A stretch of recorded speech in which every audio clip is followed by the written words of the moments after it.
Como todas las actividades que venimos desarrollando durante este mes, le damos la bienvenida a nuestra Secretaría de Extensión de la Facultad de Derecho de la Universidad Nacional de Lomas de Zamora. El tema que nos convoca hoy es un tema vigente, importante, lo estábamos charlando recién antes de abrir la sala. Espero que lo disfruten. Tenemos el orgullo de tener a una directora, que es precisamente sobre el documental que vamos a tratar de conversar. La idea de que sea un espacio distendido y que todos podamos de alguna manera participar de la actividad.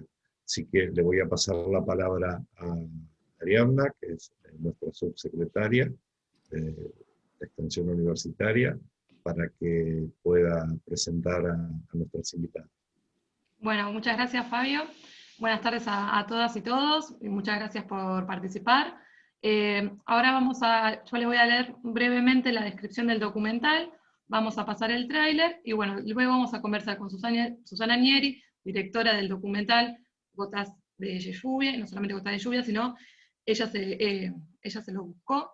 Y luego también vamos a estar conversando con la doctora Claudia Hasan-Begovic, vamos a charlar unos minutos con ella también, y luego al finalizar podrán realizar preguntas, los micrófonos van a estar habilitados, quienes quieran opinar, comentar algo, van a poder habilitar su micrófono.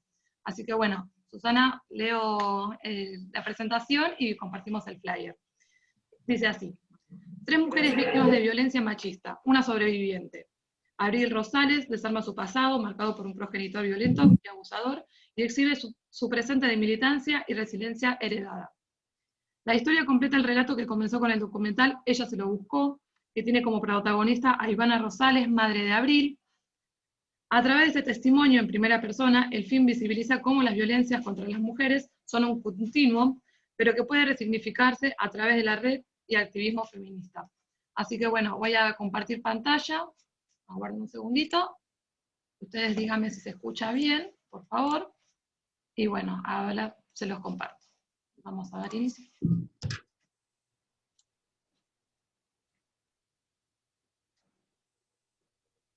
Carlos, con Garoglio, todo lo que hizo, que el abuso, la golpiza, fugarse, volver cuando prescribe la pena, todo eso me sirvió.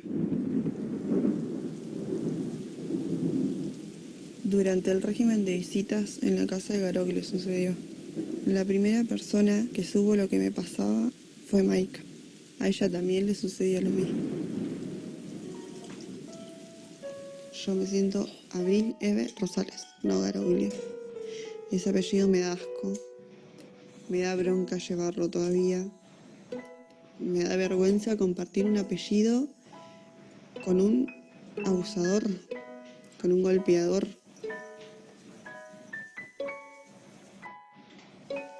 Llego, meto llaves y llave. Desde la ventana del cuarto de mamá, yo veo desde afuera, la veo a mamá tirada en el piso en el baño. Mamá, mamá, mamá, mamá, le gritaba con todo, mamá.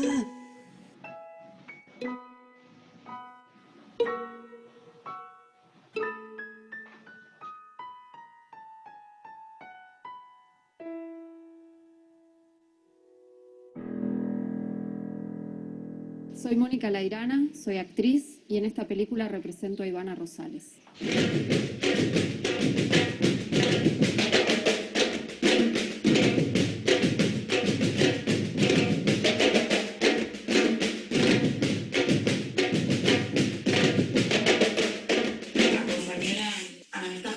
Fue muy difícil, fuimos al segundo piso de violencia, nos dijeron no, esto es un caso penal, ella ya es mayor, nos cruzamos el lugar, fuimos, esto anda al tercer piso porque pasa a juveniles.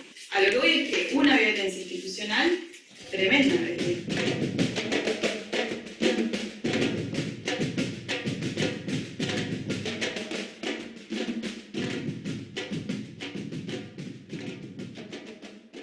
Era como que él llegaba del trabajo, lo hizo más de una vez, él llegaba del trabajo y me invitaba a dormir la siesta. Y Maika ya sabía, Maika siempre que Garoglio me decía vamos a dormir la siesta, Maika me llevaba a jugar. Me decía, no, Abril, no vayas a dormir, vamos a jugar, me decía. También, entonces Giancarlo una vez abrió la puerta, vio lo que estaba pasando y Garoglio se levantó y lo tiró por las escaleras, se reenojó. Siempre me contaba mamá que le decían, ay, pero está con el papá, no puede estar más segura estando con el padre. No.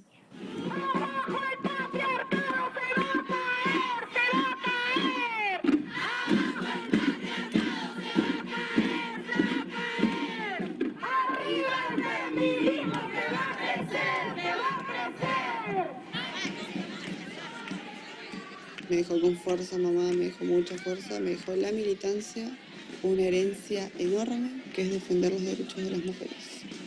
Ni una menos. Vivas y libres, nos queremos.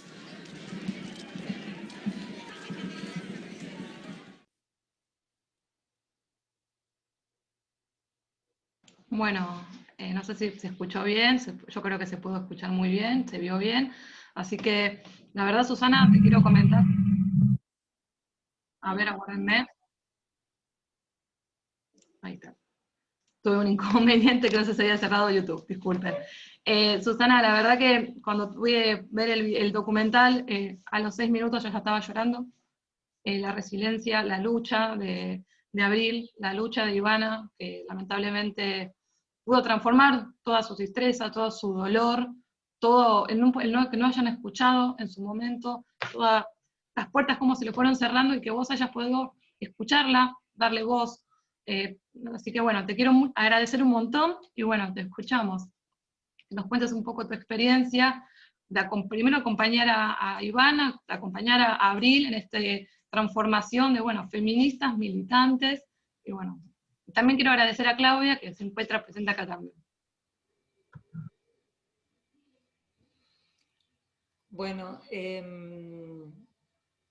yo quiero compartir con la sala, porque quizás probablemente no hayan visto el documental anterior.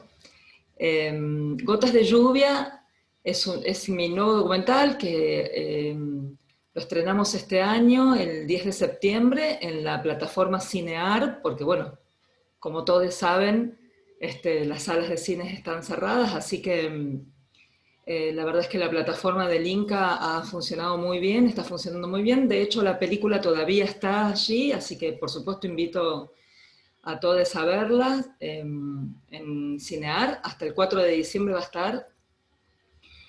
Y Gotas de lluvia viene a completar, como bien leía Ariadna hace unos momentos, este relato que comencé en la película anterior, que se llama Ella se lo buscó, y que recoge el testimonio en primera persona de lo que fue un caso emblemático de violencia de género en nuestro país, digamos, un caso no solo emblemático en Neuquén, sino en el país. Y digo emblemático porque sobre la historia de Ivana Rosales, que es lo que refleja el documental, se pueden visibilizar todas estas huellas de este sistema, ¿no?, patriarcal, heteronormativo, discriminador, en donde la violencia no solamente se ejerce sobre los cuerpos y las subjetividades de las mujeres, sino hay una violencia muy profunda que es la violencia institucional, que claramente aparece en los dos documentales, porque todo lo que le sucede a Ivana no solamente fue ese intento de femicidio, ese doble intento de femicidio, que yo digo que finalmente Garoglio lo logró, porque Ivana falleció el 6 de septiembre del 2017, cuando estábamos juntas creando este nuevo documental. Y muere como por un ataque de epilepsia, que fue una secuela que le quedó de aquella golpiza tremenda que le dio su ex marido, ¿no? Entonces, por eso digo que finalmente el femicidio ocurrió. Y Gotas de lluvia va a retomar, ahora sí, en la voz de su hija menor, de Abril, que es la única que sobrevive de esta familia de 3 mujeres, en donde la única que está viva hoy es ella, porque Maika su hermana mayor, que también sufrió los mismos abusos que sufrió ella, se suicidó cuando nosotras estábamos terminando el documental. El documental de Ivana, ¿no? Ella se lo buscó.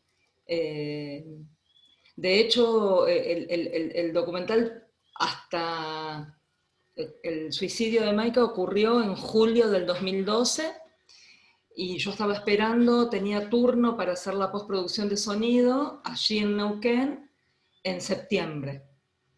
Entonces lo que sucedió fue que la propia Ivana, hasta ese momento, el documental tenía como un final de alguna manera esperanzador, porque Ivana cuenta en ese final que, bueno, que ella ahora estaba trabajando, que se estaba ocupando de su vida, que se estaba ocupando de sus hijas, ¿no? Y después de ese final viene una dedicatoria, un segundo final, que fue cuando ocurrió el suicidio de su hija mayor, en donde, bueno, Ivana me pide dedicarle la película a Maika. Entonces, la verdad que ese documental ha sido no solo militado por nosotras en todos lados, ha sido visto en todo el territorio nacional y afuera, porque lo que sucede con la historia de ella es esto, ¿no? Es que aparecen todas estas marcas, porque Ivana estuvo internada durante 3 meses y durante esos 3 meses las niñas estuvieron con el mismo golpeador, porque después hubo un juez de familia que le dio la tenencia a Garoglio durante un tiempo, porque Ivana cuando se recuperó no tenía trabajo, entonces no podía. Entonces ella tuvo que pedir que Garoglio salga de la cárcel y siga trabajando para mantener a la familia, mantener a esas niñas. Entonces hay como, y tuvo que volver a convivir con su propio golpeador, ¿no? Hasta que después viene lo del juez de familia que le otorga el régimen de visita a Garoglio, y durante ese régimen de visita Garoglio abusa de las 2 niñas. Entonces digo, toda esta continuidad de las violencias contra ella y contra sus hijas aparece en el documental, y con Gotas de lluvia lo que venimos a completar ese después de Ella se lo buscó. Nosotras durante todo el tiempo, durante todos estos años, Ella se lo buscó, lo estrenamos a finales del el 25 de noviembre del 2012, y durante todos estos años lo que nos sucedía, digo a mí y a Ivana, porque las dos hemos estado haciendo un activismo y un trabajo de divulgación, a mí me gusta decirle divulgación sociocultural política, ¿no? Porque creo que construir políticamente las violencias a partir del cine, bueno, es lo que me dedico. Y cada vez que terminábamos un debate, una proyección y el debate posterior, ¿no? La gente preguntaba, ¿y a mí qué pasa con Ivana hoy? ¿Cuál es su realidad hoy? Entonces, cuando comenzamos a charlar con Ivana para la construcción del guión de este nuevo documental, yo quería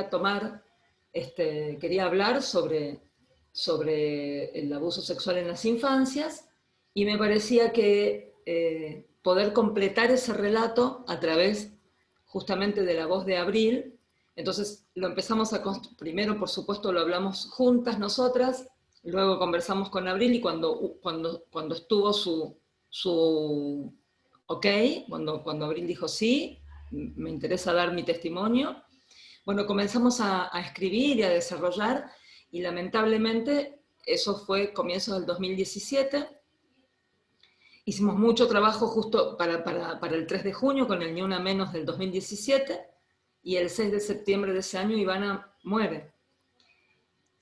Entonces, otra vez lo que me sucedió a mí en ese momento es como que me volví a ese 2012 cuando pasó lo del suicidio de Maika, porque también quedé como en stand-by en ese momento, que no sabía si la iba a terminar o no a la película. Y acá era, bueno, ¿no? Además del dolor por la pérdida, porque nosotros con Ivana seguimos con un vínculo todos estos años muy cercano. Bueno, me implicó tener que construir una nueva película, y ahí fue donde aparece Mónica Lairana, ¿no? Que interpreta a Ivana en el documental, porque para mí era muy importante tener la presencia, esta presencia-ausencia de Ivana, porque no solo por el vínculo que ella tenía con Abril, que era muy, muy profundo, Abril, y muy de esta cosa intergeneracional, ¿no? De haber transmitido. Abril también es hoy, bueno, como lo dice en la película, ¿no? Abril hoy es quien es también por esa herencia que le dejó la madre, ¿no? El haber estado viendo a su mamá militar, ir a las marchas y hacer debates con la película y hablar y acompañar mujeres, y todo ese trabajo de militancia y de activismo feminista. Abril lo conoció de la mano de su mamá y de la película. Cuando nosotros filmamos Ella se lo buscó, Abril tenía 11 años y hoy tiene 20, ¿no? Entonces, aparece este momento de una nueva escritura, de una nueva forma del documental, y aquí es donde aparece la actriz, y estos como dos momentos que tiene el documental, ¿no? Porque yo quería dar cuenta, no solo que Gotas de Lluvia no solo fuera un documental sobre el abuso sexual en las infancias, sino en realidad dar cuenta de cómo estas violencias contra los cuerpos y las subjetividades de las mujeres son un continuum, ¿no? Que empezaron allá en aquel intento de femicidio sobre Ivana, termina con un suicidio adolescente que está relacionado con los abusos, con la muerte de Ivana. Entonces necesitaba dar cuenta de eso, quería dar cuenta de eso, y de todas las pérdidas y de todas las consecuencias que tienen sobre una familia las violencias contra las mujeres.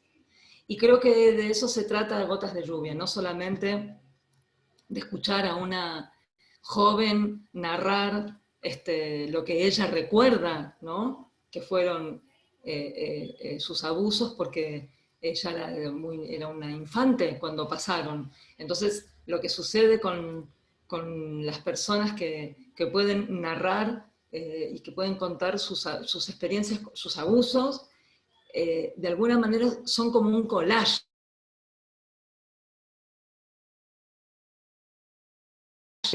de momentos. Entonces, si no, no solamente digo que el documental hablara de eso, sino que pudiera mostrar estos dos momentos de la vida de Abril, ¿no? Mostrar cómo ella construye a través de esta construcción que ella va haciendo, como pegando un álbum familiar de fotos, de recortes de diario, va armando como un álbum familiar, en donde va dando cuenta de todas sus pérdidas, de todas las cosas por las que ella pasó.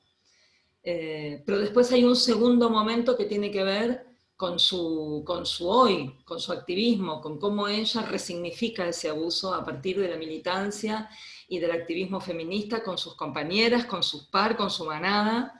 Y allí aparece todo este otro momento en donde la vemos en una asamblea de las Libertas, que es la organización donde ella milita, y donde allí también aparece la cuestión en la cual están todos ustedes relacionados, que tiene que ver con la justicia, ¿no?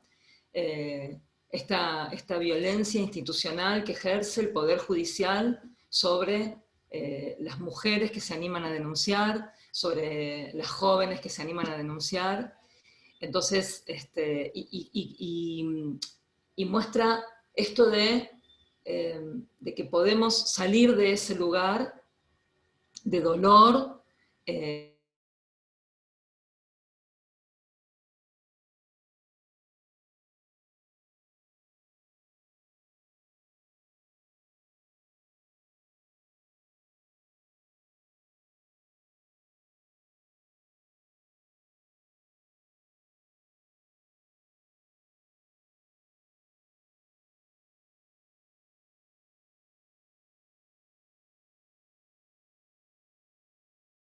la penalidad, cuál es, cómo continúa tu vida, tanto si sos víctima o victimario, ¿no? Entonces, la verdad es que yo celebro y agradezco mucho a la facultad que esté interesada en seguir propiciando estos diálogos, que en este caso es la academia con el arte cinematográfico y la academia, y cómo podemos hacer conversar estas dos cosas. Bueno, creo que eso en principio, con respecto a las películas, bueno, por supuesto invitarlas a verlas ahí en Cinear, y bueno, y me gustaría darle la palabra a Claudia, porque algo que me olvidé de comentar y que lo hago y de esta manera le doy la introducción a Claudia, es que Ivana Rosales, y el caso de Ivana Rosales es el primer caso de violencia de género que llega a la Corte Interamericana de Derechos Humanos de Argentina, y que logra finalmente que se expida, la Corte se expidió a principio de este año, y de hecho en este momento ese proceso que fue acompañado por el CELS, el Centro de Estudios Legales y Sociales, bueno, ya ha logrado un acuerdo con el gobierno de la provincia de Neuquén, y se encuentra en este momento desarrollando el acuerdo con Nación. Entonces, y la película fue utilizada ante la Corte como un documento, ¿no? Así que, bueno, dicho esto, me gustaría que Claudia, bueno, comente desde dónde nos conocemos nosotras y cómo llegamos juntas a este conversatorio. Bueno, buenas tardes a todas y a todos. Muchas gracias, doctor Arce. Muchas gracias a Ariadna, siempre por las invitaciones. Volver a la casa de estudios donde yo me gradué, para mí es una gran alegría. Y nos conocemos con Susana en el activismo, porque nos habían invitado a ambas de la Municipalidad de Belleville, creo que fue en el 2014, a ella a proyectar la película Ella se lo buscó, y a mí a hablar sobre femicidio. Y era alrededor del 25 de noviembre del 2014. Así nos conocimos y seguimos activando de distintas maneras y ayudándonos mutuamente. El caso de Ivana Rosales yo lo doy en mis clases, lo di este año en la Diplomatura de Géneros y Sociedad de la Universidad de Lomas de Zamora, lo di también en una capacitación para funcionarios judiciales de la provincia de Entre Ríos, porque es un caso paradigmático, es un caso terrible. Yo acá me tengo que disociar, ¿no? Tengo que dejar los sentimientos por un lado, porque la verdad cada vez que se ve ese documental, que hay que verlo en cuentagotas, porque si se lo ve el documental Ella se lo buscó, si lo vemos todo de corrido, es muy, pero muy doloroso. Entonces, haciendo esta disociación de lo emocional por un lado, voy a hablar de lo más jurídico y de lo que es más teórico en materia de violencia de género hacia mujeres y sus hijas e hijos. Tengan presente esto, 1996. Han pasado 26 años. En ese año, en 1996, la Argentina incorporó a nuestro ordenamiento jurídico la Convención de Belém do Pará. La Convención de Belém do Pará hace que las obligaciones que el Estado tiene respecto de las mujeres para protegernos, mujeres y niñas, en materia de violencia de género, sea una obligación reforzada. Esto lo ha dicho la jurisprudencia y la doctrina de la Corte Interamericana de Derechos Humanos. El caso Campo Algodonero, el caso Castro versus Penal Castro de Perú, sí. Y Belém do Pará, por un lado, habla de que la violencia contra la mujer va a ser cualquier acción o conducta basada en su género que cause muerte, daño o sufrimiento físico, sexual o psicológico a la mujer, tanto en el ámbito público como en privado. En el caso que nos ha comentado Susana Nieri, se da todo esto.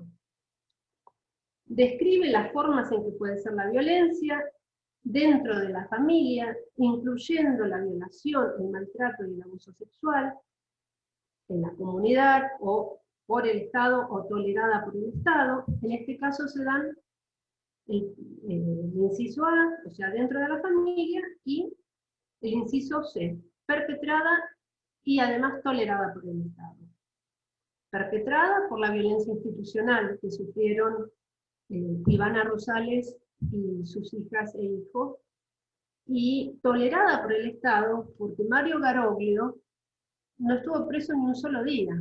Primero que fue sentenciado solamente a 5 años de prisión, cuando 2 veces intentó asesinar a Ivana, y la segunda vez, esta golpiza terrible, es porque creyendo que estaba muerta, la estaba trasladando en el baúl del auto, escucha que Ivana grita, se mueve, o sea que está con vida, la estaba llevando a enterrar, a esconder, porque pensó que la había matado, abre el baúl del auto y con una piedra muy grande se la rompe en la cabeza.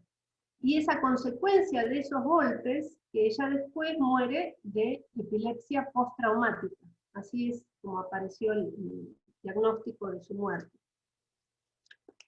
Entonces, ¿cómo va a tener 5 años solamente de sentencia? No estaba la modificación del Código Penal, que introdujo lo que llamamos habitualmente femicidio, eso se produjo en el año 2012, pero en el año 2002, cuando esto sucedió, existía el homicidio agravado por el vínculo, y ellos estaban casados legalmente. Y ahí el fiscal, maravilloso fiscal, por supuesto lo digo con enojo y con sorna, estoy buscando el nombre, Velasco, es el apellido. Velasco Copelo. Velasco Copelo. Dijo que existían, o sea, el fiscal como encargado de la acusación y de pedir una condena, él pidió una disminución de la condena que correspondería porque había circunstancias extraordinarias de atenuación. ¿Cuáles eran estas circunstancias? Que ella no había sido ni una buena madre ni una buena esposa, que cuando Garoglio la conoció, ella trabajaba en un cabaret y él la rescató de esa vida, y que en definitiva ella se lo había buscado. De ahí el nombre del primer documental. Esto es claramente prejuicios, estereotipos sexistas, menosprecio a la vida e integridad de las mujeres, pero Belém do Pará, que ya tenía 6 años de vigencia en nuestro país, y que los jueces de Neuquén estaban obligados a tener en cuenta, por un lado en el artículo 3, crea el derecho a una vida libre de violencia para todas las mujeres, en el ámbito público y en el ámbito privado, y luego en el artículo 6 dice que el derecho de toda mujer a una vida libre de violencia incluye, entre otros, el derecho a ser libre de toda forma de discriminación, el derecho a ser valorada y educada, libre de patrones estereotipados de comportamiento y prácticas sociales y culturales basadas en conceptos de inferioridad o subordinación. Lo más interesante, tal vez en relación con el caso, es que violaron los deberes que Belém do Pará le impuso al Estado, pero también violaron estos 3 jueces y el fiscal la Constitución Nacional, que promueve la igualdad entre hombres y mujeres, todas las convenciones y tratados internacionales que están incluidos en nuestro artículo 75, inciso 22, y específicamente de Belém do Pará, en el artículo 7, dice que los estados se abstendrán de cualquier acción o práctica de violencia contra las mujeres y velarán porque sus funcionarios se abstengan y actúen de conformidad con nuestra obligación. El inciso B dice que actuarán con la debida diligencia para prevenir, investigar y sancionar la violencia contra la mujer, y semejante atrocidad 2 intentos de femicidio, ahora le ponemos el nombre, quedaron impunes. Ya la sanción la sentencia condenándolo a 5 años era simbólicamente, era violencia simbólica. Y era una burla a lo que ella había sufrido. Y también dice el artículo 7 que los estados se comprometen a establecer procedimientos legales justos y eficaces para que la mujer que haya sido sometida a la violencia tenga medidas de protección, juicio oportuno, acceso efectivo a tales procedimientos. En el 9º dice resarcimiento, reparación del daño, una compensación justa. Y también menciona que se compromete a modificar o abolir leyes y reglamentos vigentes o prácticas jurídicas o consuetudinarias que respalden la persistencia o la tolerancia de la violencia contra la mujer. Y finalmente, en el artículo 8, dice que fomentará la educación y capacitación del personal en la administración de justicia, policial y demás funcionarios encargados de aplicar la ley. O sea, la ley Micaela tuvo que morir, Micaela García, para que el Estado se ponga las pilas y obligue a hacer la capacitación. Pero desde el año 96 teníamos esta convención que lo decía con todas las letras. Y después del 96, en el año 2009, con la sanción de la ley 26.485 de protección integral a las mujeres de toda forma de violencia, también se habla de la capacitación. Entonces hay una actitud muy testaruda por parte del Estado de no modificar sus estructuras. Y voy a terminar mi reflexión de hoy con una nota positiva, porque ahora estoy diciendo todas pálidas, pero voy a terminar con algo positivo respecto a la provincia de La Pampa. Y finalmente, el artículo 9 dice que al aplicar todas estas normas, los estados deben tener en cuenta las situaciones de especial vulnerabilidad a la violencia que pueda sufrir la mujer en razón, entre otras cosas, de ser menor de edad. Bueno, todo esto no se cumplió. No se cumplió con los estándares internacionales de derechos humanos, no se cumplió con nuestra Constitución. Entonces, en el año 2005, el CELS acompaña a Ivana Rosales ante la Comisión Interamericana de Derechos Humanos porque no solamente no recibió protección y justicia ante la violación a su derecho a la vida y a la integridad, sino que además recibió violencia institucional. Fue castigada por protestar. Lo que quiero mostrar, por un lado, es un hito jurídico, porque, como dice Susana, es el primer caso de violencia de género en las relaciones de pareja que llega a la Comisión Interamericana, pero inclusive dentro de la Comisión Interamericana es el segundo caso. El primero fue en el año 2001, que cuando María da Peña, acompañada por Claden y por Segil, consiguen la declaración de la Comisión Interamericana de Derechos Humanos de responsabilidad internacional del Estado para Brasil. Gracias a ese caso internacional, Brasil modificó, tuvo por primera vez una ley contra la violencia intrafamiliar, que es la ley María da Peña.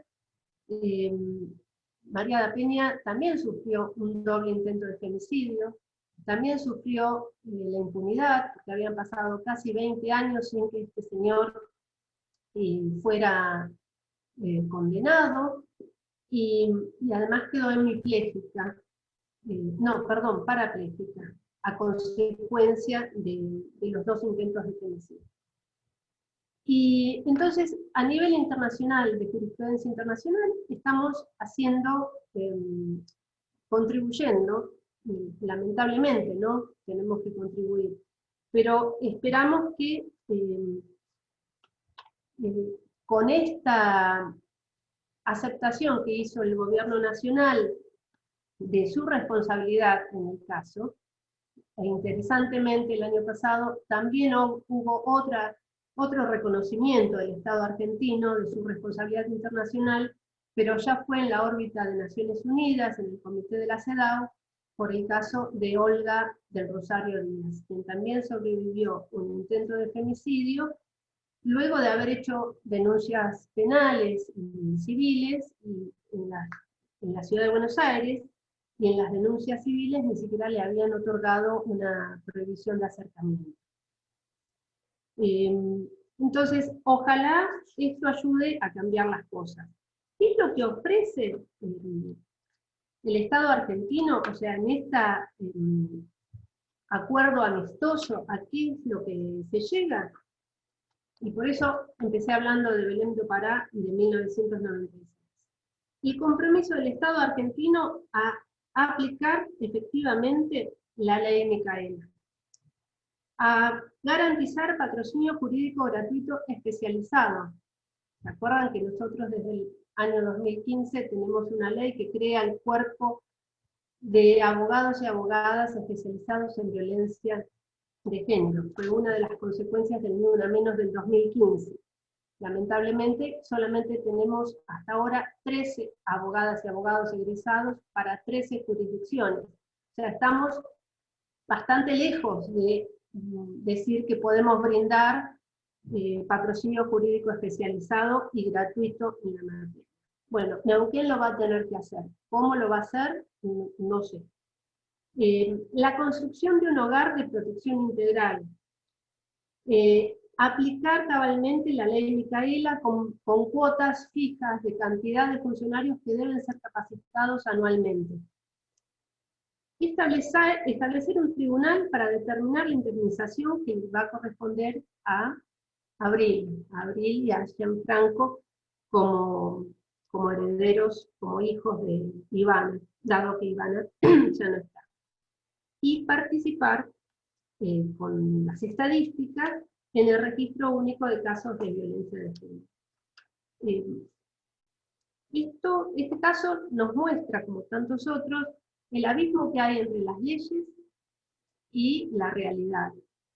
El abismo que hay entre los instrumentos que las abogadas y abogados tenemos para ayudar a la justicia a hacer justicia, y que cuando estamos en nuestro despacho le decimos a las clientas, vos tenés derecho a esto, a esto, a esto, pero cuando vamos a la práctica, el abismo está dado por la falta de capacitación de los funcionarios y las funcionarias, de los empleados y empleadas, y la falta de una estructura estatal que controle que esta capacitación se haga, y que en caso de que no se haga, tome medidas, y también la falta de transparencia y de rendir cuentas. El Poder Judicial, en mi opinión, debiera rendir cuentas a la población de qué es lo que hace. Porque de lo contrario, se van sumando los cadáveres, Micaela García, Carla Figueroa La Pampa, Ivana Rosales, y podemos seguir nombrando, donde hubo impericia por parte de los funcionarios judiciales, y luego cuando se pide un juicio político, si tienen suficiente apoyo político de quienes tienen que conformar ese tribunal para juzgarlos y removerlos, no los van a remover. Entonces, para la población ya no mantienen la buena conducta que dice la Constitución Nacional deben mantener para mantener sus cargos. Entonces, para mí la democratización del Poder Judicial pasa por esto, pasa por el control de la sociedad, y nosotras, voy a hablar de las mujeres, en cierta manera lo estamos ejerciendo con las movilizaciones y muchas veces con los escraches en casos puntuales.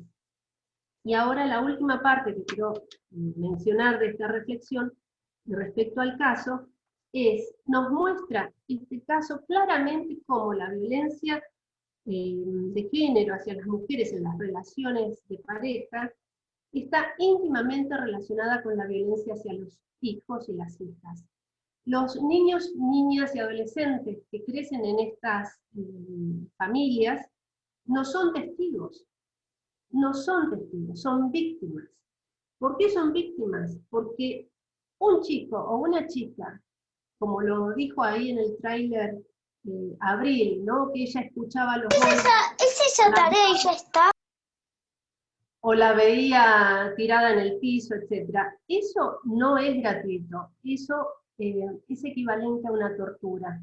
Y recordemos que en la dictadura militar de nuestro país se secuestraba muchas veces a los hijitos de los que eran chupados, y eran secuestrados a propósito para poder torturar a sus padres delante de sus hijos, o bien torturar a los niños delante de los padres. ¿Qué es lo que pasa cuando un chico o una chica ve a su papá agredir a su mamá? Montones de casos los han visto asesinarlas. Otros no llegan a ver que las asesinan, pero ven que las golpean, que las insultan, que les escupen, que las lastiman, que las lesionan. ¿Qué es eso? Eso es tortura, se llama tortura familiar. Así lo define Edward Peters, que es un especialista en tortura, que escribió en 1980 un libro llamado Tortura, donde describe y clasifica las distintas formas de tortura. La diferencia entre ver a un padre o madre ser torturado por un desconocido, o ver a mamá ser torturada por papá, es que el segundo caso es mucho más grave, porque a papá no lo podemos odiar y al desconocido sí. Porque esa criatura va a crecer con sentimientos ambivalentes, porque algo de ese papá tiene, y a lo mejor algo bueno hubo. Entonces, los hijos que crecen en estos ambientes son víctimas directas, no son subafectados, no son víctimas colaterales, no son testigos, son víctimas. Tienen daños, está comprobado por distintos estudios psicológicos que tienen las mismas consecuencias que si hubieran sufrido maltrato infantil dirigido hacia ellos. Hay voces como las de Save the Children, que desde el año 2011 están diciendo que en la violencia de género no hay una sola víctima, para mostrar que estos niños y niñas son víctimas. También este caso nos muestra que algunos niños son víctimas, que hay víctimas y sobrevivientes. O sea, desde lo jurídico, toda persona que sufre un delito es víctima, en eso estamos de acuerdo. Pero desde lo psicológico, además de víctimas, nos apropiamos de la historia y somos sobrevivientes, como Abril. Otras no pueden, como le pasó a Ivana, y entonces se quedan en víctima. Fue sobreviviente hasta que se murió. Otras no pueden, como le pasó a Maika, que no pudo sobrevivir el impacto del abuso sexual infantil. Y este caso también nos muestra la relación de la violencia de género contra las mujeres en la pareja y el abuso sexual infantil y el maltrato hacia los niños, porque este señor tampoco pasaba cuota alimentaria. Y nos muestra cómo la justicia patriarcal interpreta en una forma sexista la ley. Y está llena de mitos, como el mito, yo llamo el mito del buen padre, que creen que un padre que es malo con la madre igual puede ser un buen padre.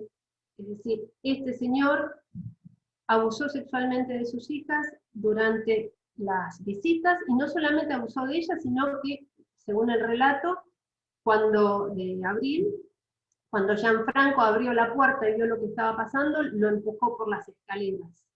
Entonces, los hombres que son violentos con sus parejas, mujeres, y en este caso un hombre extremadamente violento que casi la mató, ¿cómo puede ser que le dieran un régimen de visita? Y acá tenemos que recordar un gran avance, también gracias al movimiento de mujeres y gracias a la asociación La Casa del Encuentro, que fue la modificación del artículo 700 en el Código Civil y Comercial de la Nación, por el cual los femicidas o aquellos que estén condenados por femicidio, intento de femicidio o lesiones graves hacia las mamás, perder la responsabilidad parental de sus hijos. Esto fue además consecuencia de un lamentable caso, el caso Rosana Galeano, donde el responsable del femicidio de la mamá, junto con su madre, quedaron después como responsables del cuidado personal de sus hijos. Y esta justicia patriarcal y sexista minimiza la violencia, culpabiliza a las víctimas de la violencia, y eso genera impunidad. Y la impunidad por los femicidios generó más violencia. Además de estas sentencias, mandar un mensaje a toda la sociedad de que maltratar a las mujeres está bien y que la vida de las mujeres no vale nada. Por otra parte, ahora voy a hablar del juicio de familia, y esto se ve mucho y se sigue viendo ahora. No estoy hablando del año 2002, sino que hablo del momento actual, y en todas las jurisdicciones del país sigue existiendo el mito del buen padre, la fragmentación del conflicto, donde hay un juicio de violencia familiar, que se sigue llamando violencia familiar, aunque corresponda a la ley 26435, más otro juicio de cuidado personal de los hijos, más otro juicio de alimentos, todos separados, pero es el mismo juez el que entiende. Sin embargo, se olvida de que hubo medidas cautelares de prohibición de acercamiento, y que hubo denuncia por hechos de violencia muy severa, y aplican el mito del buen padre y permiten, por empezar, pueden llegar a dar una prohibición de acercamiento solamente a la madre y no a los hijos también. ¿Cuándo se separa una mujer? Cuando una mujer que ha sido violentada a lo largo de todo un proceso de violencia de género, porque es un proceso, logra escaparse, el agresor continúa la violencia. La separación física, la denuncia judicial, no frena la violencia, la modifica. Y esta modificación yo la llamo violencia post-separación, y se da justamente a través de los chicos. Una forma va a ser el hostigamiento, pero otra va a ser maltratando a los chicos, pidiendo régimen de visitas, no pasando cuota alimentaria, pasando a veces sí, a veces no, volviendo loca a la mujer. Si ella llega a tener otra pareja, hacer denuncias contra la nueva pareja, acusándolo de abuso sexual o de maltrato, haciendo denuncias falsas por impedimento de contacto, etc. Y muchas veces lo que se da en funcionarios, y vamos a ser claras, no es de mala gente, es de falta de capacitación. La gran mayoría lo hacen por falta de capacitación. Y yo creo también que la falta de capacitación va de la mano de que los hacen trabajar, los explotan en su trabajo diario. Debieran existir muchísimos más juzgados con muchísimos más funcionarios. A veces 7 funcionarios, con empleados incluidos, por juzgado, tienen un caudal de 5.000 causas que no pueden manejar adecuadamente. Y además les pedimos que hagan capacitación. Entonces, acá viene la violencia económica del Estado. El Estado, si realmente tiene un compromiso político con erradicar la violencia contra la mujer, en todos los niveles del Estado, los 3 poderes, tienen que poner más dinero para dar un mejor servicio, más dinero para cuidar a sus funcionarios, más dinero para poder llevar adelante las capacitaciones. Y en estas respuestas judiciales, sobre todo en los casos donde hay violencia de género, hay que estar muy atento a las necesidades de los hijos y a los aspectos económicos del abuso, porque lo primero que hace un agresor es dejar de pasar la cuota alimentaria. Y Susana comentó justamente que hasta ella Ivana tuvo que pedirle a que lo dejaran en libertad para que fuera a trabajar, porque si no, no tenían cómo vivir. Bueno, esto, ¿es culpa de Ivana? No, es culpa de un Estado ausente, que no tiene en cuenta los aspectos económicos del abuso. Porque, por un lado, tiene que obligar al agresor a pasar una cuota alimentaria. Cuando no pasa esa cuota alimentaria, el artículo 27, inciso 4, de la Convención Internacional de los Derechos del Niño, es parte de nuestra Constitución, dice que el Estado garantizará el pago de los alimentos por parte del padre no conviviente. Así nomás lo dice. Nos llenamos la boca hablando del interés superior del niño, Y no hablamos de la obligación de garantía, obligación de garantizar el pago de los alimentos. Y el 10% de los hogares de la población argentina está compuesta por hogares monomarentales a cargo de mamás solas, son los hogares más empobrecidos de toda la nación, y la mayoría de ellas no recibe aporte económico por parte de los agresores, ni el Estado garantiza el pago de esos alimentos. Entonces sí, hacen la asignación universal por hijos, pero eso no es garantizar el pago de los alimentos. Eso es política social, y está muy bien, pero garantizar el pago de los alimentos es otra cosa. Y dije que iba a terminar con algo positivo. Bueno, por un lado, que con la capacitación los juzgados pueden aprender a actuar y a intervenir con medidas que faciliten el empoderamiento de las mujeres que están en situación de violencia y que les permita finalmente lograr una vida libre de violencia. Eso lo desarrollo con bastante detalle en un artículo que se llama Violencia de Género y el rol del Poder Judicial. Ahí tienen mi nombre y apellido, tengo un sitio web que si buscan, ahí encuentran mis publicaciones, y ahí lo desarrollé con lujo de detalle.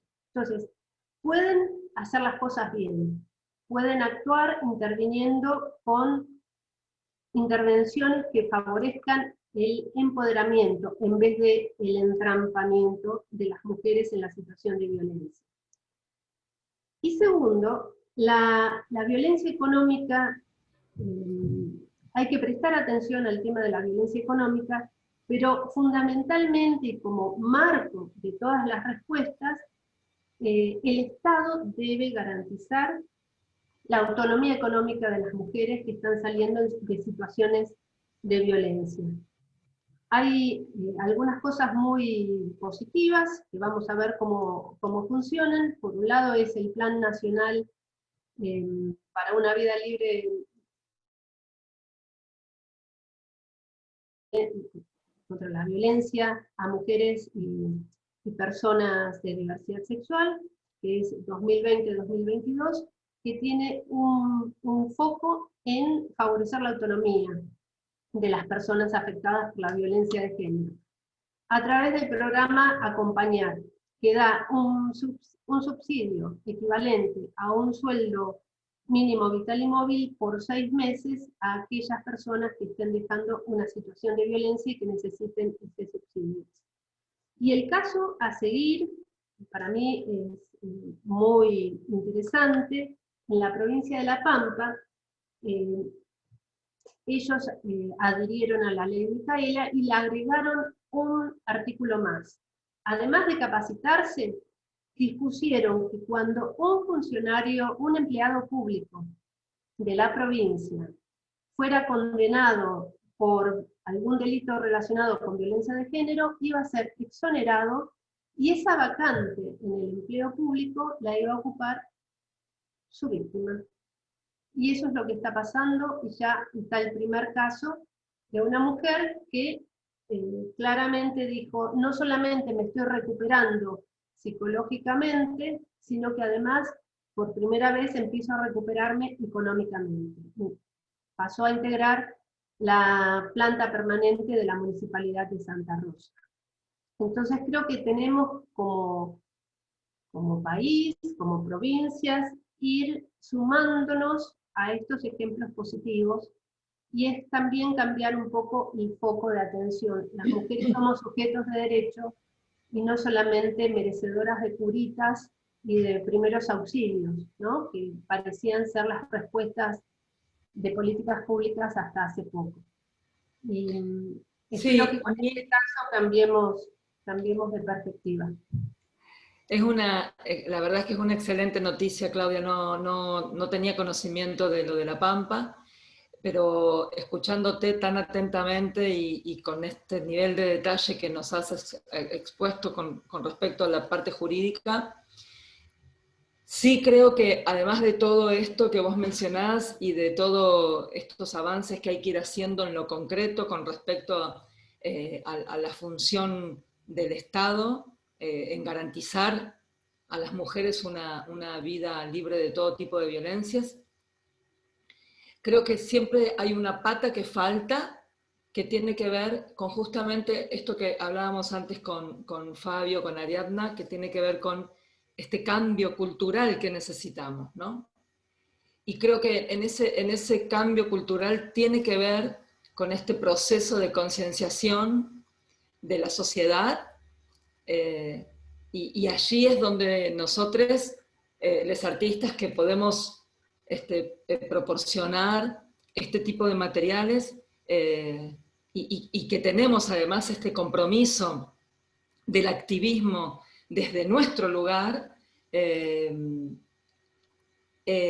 falta, me parece que falta.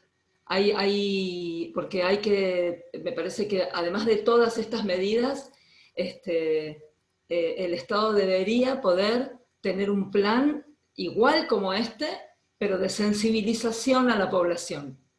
Porque todas esas cabezas, que son esas miradas sobre los cuerpos y sobre las subjetividades femeninas, y todas estas violencias que se siguen reproduciendo, se reproducen también en los medios de comunicación, se reproducen en muchos ámbitos. Nosotras en el cine, por ejemplo, estamos todo este año, hace ya 5 años, a partir de Ni Una Menos también, que venimos con las organizaciones de mujeres de la industria cinematográfica peleando y luchando, batallando la cuestión del cupo de género en la industria audiovisual argentina, por ejemplo, ¿no? Porque justamente como dice una de las entrevistadas en Ella se lo buscó, las personas no nacemos de repollos, nacemos de una cultura determinada, nos socializamos en una forma, en este caso binaria.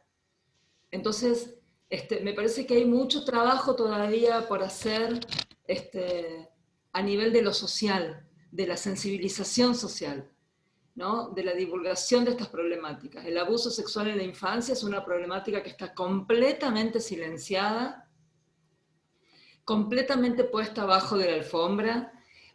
Por decir un número, en la provincia de Córdoba, yo soy cordobesa, vivo en la provincia de Córdoba, y en la ciudad de Córdoba, en la provincia de Córdoba, el año pasado, de 500 denuncias que hubieron sobre abusos sexuales en las infancias intrafamiliares, solo el 3% llegó a juicio.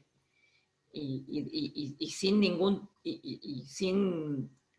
todavía el juicio sigue, ¿no? O sea, no se resolvió. Susana, entonces digo, cuando tenemos estos... no, sí. Te quería hacer una consulta con respecto a lo que estabas charlando, pero bueno, terminá y la hago. No, digo esto, ¿no? Que es una temática que es tan dolorosa, ¿sí? Que cuesta tanto hablarla, y que está muy oculta. Entonces, ¿por qué? Porque sigue existiendo esta matriz, ¿no? Social, que tolera, ¿no? El Estado y la sociedad sigue tolerando el abuso sexual en la infancia y sigue como una forma de violencia hacia los géneros, ¿no? Por supuesto, porque no solo son sobre niñas, sino sobre niños también, sobre niñas también. Una de las Sí, preguntas que me surgieron cuando estaba viendo, mejor dicho, el documental de Ella se lo buscó, que esto fue en el 2002, cómo en ese momento se hablaba ya de la buena víctima y de la mala víctima, cómo se siguió manteniendo cuando fue el caso de Melina Romero, que no fue hace, no sé tanto, y qué rol, vos como comunicadora social, como comunicadora que sos, qué consejo nos podrías darle a los medios de comunicación?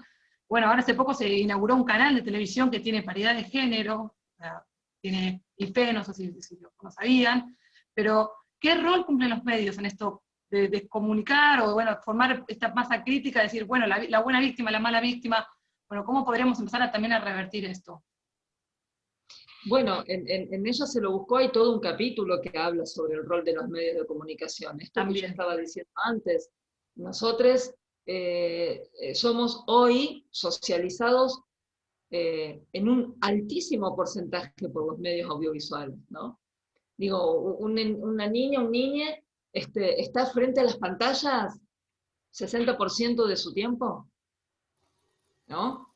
Entonces digo, el rol que cumple tanto el medio de comunicación tiene que ver con esto, con la continuidad de estereotipos de género, con una manera de abordar las noticias, con una mirada de victimización, ¿no? Entonces, si hay una persona que está narrando un abuso, si no llora es una mala víctima, ¿no? Como pasó con el caso de Thelma Fardín, por ejemplo, que fue un caso, lo traigo porque fue un caso muy mediatizado, ¿no? Ah, no, porque como no lloraba, entonces no. Y ahí juega todo esto de la mala víctima y de la buena víctima, ¿no? Y diría Judith Butler, los cuerpos que importan y los que no importan, ¿no? Las identidades que importan y las que no importan. Porque allí también, con las compañeras y los compañeros del colectivo LGTBI, que bueno, que las violencias ejercidas sobre ese colectivo, no solo que son históricas y que hay una deuda histórica del Estado al respecto, sino que se siguen ejerciendo hoy, año 2020, entonces, y los medios de comunicación siguen reforzando, ¿sí? Esos estereotipos, siguen reforzando una manera de informar sobre estos casos, y sigue estando, digo, y tenemos una ley del año 2009, digo, que habla de violencia simbólica, habla de violencia comunicacional, digo, tenemos un montón de instrumentos legales, ¿no? Adriana Abrameto, que es una abogada que aparece en ella, se lo buscó, que dice, ¿no? Una ley que habla. La ley habla, pero no crea los mecanismos adecuados para llevar adelante y sancionar. Y además, ese es el gran debe de la ley 26485. No sanciona. Tenemos un problema en este país con sancionar a los agresores. Sí, justamente eso iba a comentar, que Adriana Abrameto en la peli, en el documental, dice justamente esto que acabas de decir, Claudia, ¿no? Que la 26485 es maravillosa la ley, pero no sanciona, porque dice, porque si no, el programa de Tinelli tendría que no existir más, porque viola todo, o sea, todos los artículos de la 26485. Y bueno, yo creo que allí hay una función que debe cumplir la Defensoría del Público, que lo había comenzado a cumplir en su momento, y que después, bueno, estos últimos 4 años, ustedes saben que no funcionó.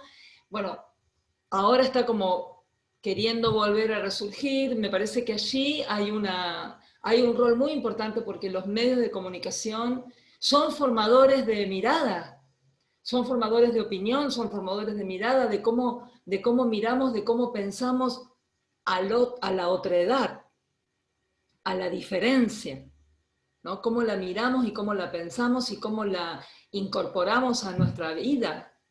Entonces me parece que ahí hay el tema de la CEDAW y la discriminación, hay mucho trabajo.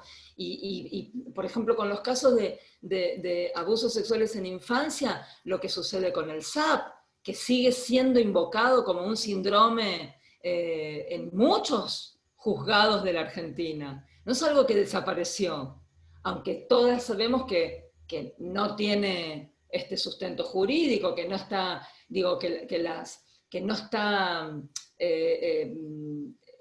reconocido como un síndrome desde las organizaciones de psicólogos y psiquiatras del mundo, digo, pero bueno, se sigue manifestando, que a las niñas no los escuchan, que acusan a las madres como a las madres protectoras, que son las que les lavan la cabeza a las niñas. Entonces digo, hay mucho trabajo todavía con respecto al abuso sexual en la infancia, que está muy, muy silenciado, bueno, hay muchas fiscales, en Córdoba tenemos así casos emblemáticos de un par de fiscales mujeres que, bueno, son las que tienen una mirada totalmente patriarcal sobre los casos de abusos sexuales, entonces nada sale a la luz, ¿no? Entonces ahí me parece que, bueno, que los medios de comunicación y la justicia son como así, como y la sociedad, ¿no? Que la sociedad se haga cargo de esto que está pasando, ¿no? Del nivel de violentación, violentación, no me parece que no existe esa palabra, de violencia sobre las niñeces,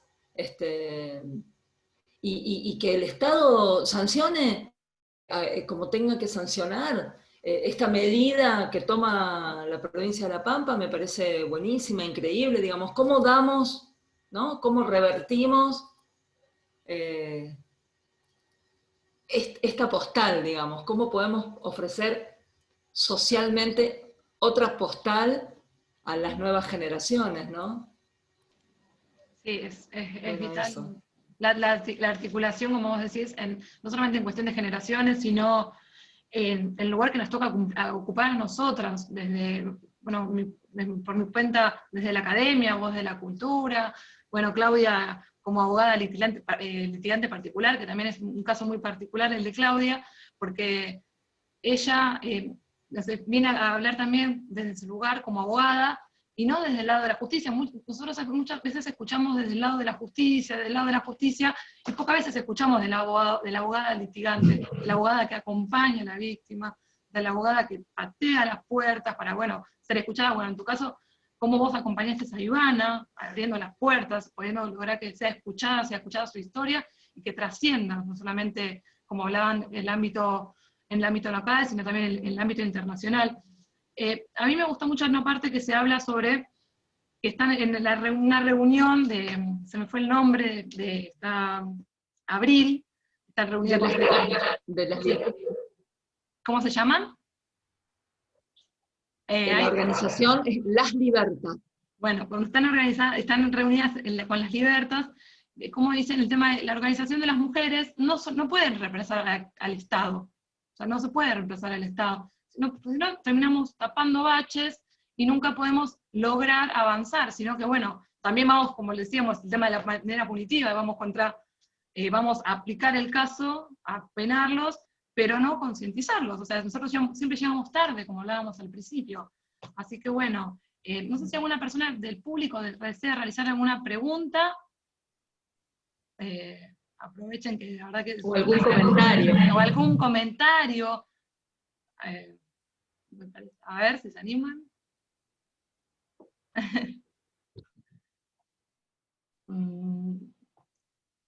Me parece que están con vergüenza. Tengo una última pregunta, o mejor dicho, un consejo. A ver, ¿qué nos podrían dar ustedes en 2 minutos?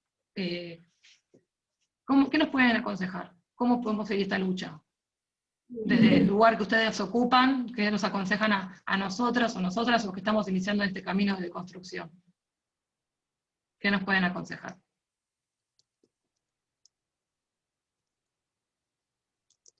Claudia, Susana. Estoy contestando una pregunta. Acá pregunta Martín si se puede denunciar la violencia institucional en algún lugar. Bueno, la línea 144 recibe denuncias por todas formas de violencia. Estamos hablando de violencia institucional hacia las mujeres, ¿no? Y también el anterior Consejo Nacional de las Mujeres tenía un espacio de litigio estratégico en casos de violencia institucional. No sé, del sitio web del Ministerio no ver si sigue estando. Pero bueno, el primer lugar sería llamar a la línea 144. Y el Ministerio de Justicia de la Nación, y creo que también los provinciales, tienen un área específica para denunciar violencia institucional. Pero realmente es una de las violencias más difíciles, porque es la pelea de David contra Goliat. Como, imagínense una funcionaria judicial que tiene que hacer una denuncia por violencia institucional contra su superior, o contra su superiora. Es casi imposible. O de una paciente de bajos recursos que sufre violencia obstétrica en un hospital público y quiere denunciar. Entonces, mi consejo es que las violencias institucionales cuando se hace una denuncia de esas características, tiene que ser estratégica y con el apoyo de la mayor cantidad de organizaciones de la sociedad civil que se pueda, donde estas organizaciones se presenten en forma de amicus, hagan un amicus curiae, y hay hasta, ya tengo identificados a gente a abogadas y abogados que trabajan de esta manera, que son la gremial de abogados, que aparecen en los casos, aparecieron en casos, por ejemplo, de cuando culparon, una fiscal de género culpó a una mamá por la muerte de su hijita, que fue asesinada 2 años por el maltratador de la mamá. Al maltratador de la mamá, o sea, que cometió femicidio, estaba en libertad, pero la mamá estaba presa en Pilar por abandono de persona, porque ella, siendo una madre, tendría que haberla protegido. Bueno, esa muchacha, que además tenía una deficiencia, un retraso madurativo, tenía un problema mental, logró salir en libertad gracias a la intervención de la gremial de abogados, a la abogada Gabriela Conder, y a la movilización de organizaciones piqueteras y sociales que se le plantaron en la puerta a los tribunales. Entonces, hasta que no se dé el cambio cultural en el Poder Judicial, va a ser necesaria la movilización. Le voy a dar la palabra a Andrea Canedo, que bueno, quiere comentar algo y ya vamos dando un cierre. Así que bueno, Andrea, ¿te habilita el micrófono? A ver, ahí está. Hola, ¿me escucha? Sí, perfecto. Bueno, quería hacer un pequeño comentario porque cuando hice la especialización vi el documental, ella se lo buscó, y tuve en los encuentros de la mujer, la conocí personalmente, a Ivana Rosales, así que quería dejar acá haber compartido con ella, una gran luchadora, una persona muy territorial, trabajaba desde todos los ámbitos, nos ponía en conocimiento de toda su lucha, y la verdad que creo que ahora a través de su hija seguimos haciendo camino, ¿no es cierto? Una cuestión que para los que estamos en la parte jurídica es único, ¿no? Realmente las dos cosas, a mí me apenó muchísimo las dos películas, y me apenó muchísimo cuando conocí su fallecimiento, porque la que hemos conocido, la verdad que es realmente una gran luchadora. Eso simplemente quería contar, la verdad que... Gracias. Gracias. Gracias, Andrea. Lo recuerdo, gracias. Un dato de color, Andrea es mi mamá. Así que, bueno, gracias mamá por preguntar. Pablo, te doy la palabra. Ahora sí. Gracias, Ariadna. Muy cortito, porque estamos terminando. A lo que manifestaba Claudia, yo quería agregar respecto a la dificultad, ¿no?, para la denuncia de casos de violencia institucional. Concretamente, en el caso del Poder Judicial, yo veo que las funcionarias judiciales son las que están más complicadas. Coincido con Claudia la importancia del acompañamiento de las organizaciones de la sociedad civil, y ¿por qué lo digo? ¿Y por qué remarco que las funcionarias son las que están más complicadas? Porque en el caso de las empleadas en el Poder Judicial, cuando la representación gremial del departamento judicial donde trabaja es una representación gremial comprometida, el sindicato las ha acompañado en denuncias de violencia hacia sus superiores, y en más de un caso ha llegado a buen puerto.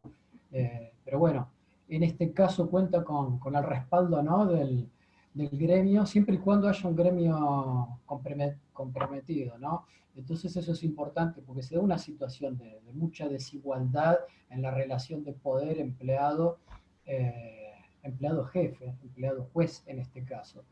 Pero están en una zona gris y complicada las funcionarias porque no tienen esa representación del gremio. Solo esto quería aclarar.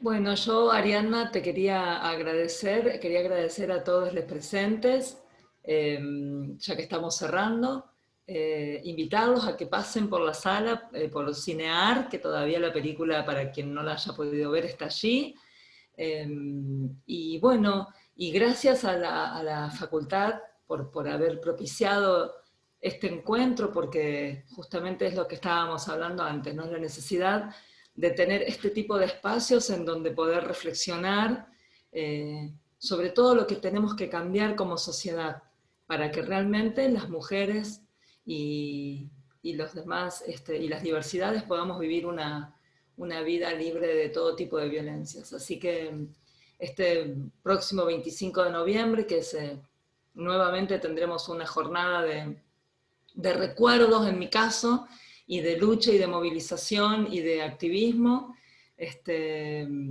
bueno, nos encuentre cada vez más juntas en este camino de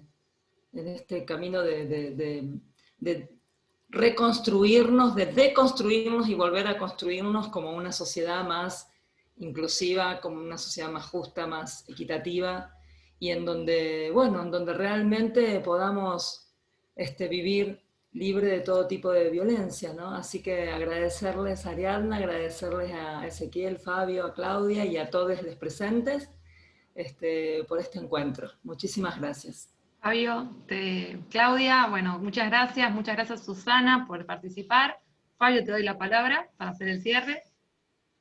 Bueno, muchísimas gracias también, retribuirle a quienes estuvieron acá, a todos y a todas, especialmente a nuestras invitadas. En el caso de Claudia, como decíamos hoy, tiene el ADN de nuestra universidad, de nuestra facultad, es una graduada, es un orgullo para nosotros.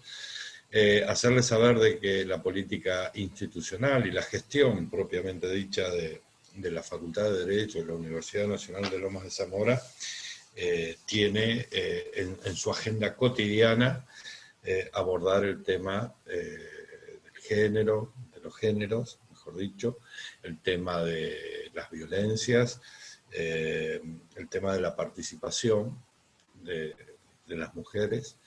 En ese contexto y durante este mes ya hemos tenido varias actividades vinculadas con violencias. De hecho, la semana que viene, si mal no recuerdo, tenemos violencia obstétrica.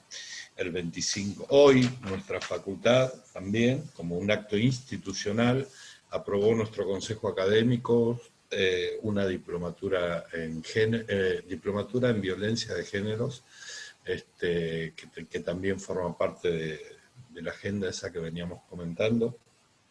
La semana que viene tenemos esta actividad de violencia obstétrica. El viernes va a estar Beatriz Regal, la mamá de Wanda Tadei, en otra actividad vinculada al tema de violencia. Y el 25 presentamos nuestra diplomatura aprobada hoy con una actividad también vinculada específicamente sobre esto. Es decir, a Susana, que las puertas de nuestra institución permanecerán abiertas, a Claudia nada, porque es de nuestra casa, es docente de la diplomatura en géneros también, y bueno, y a todos invitarlos a que nos sigan acompañando y que entre todos vamos a lograr esa transformación cultural donde podamos tener una sociedad más inclusiva, más igualitaria y menos violenta. Así que muy buenas tardes a todos y gracias por haber estado. Muchas gracias.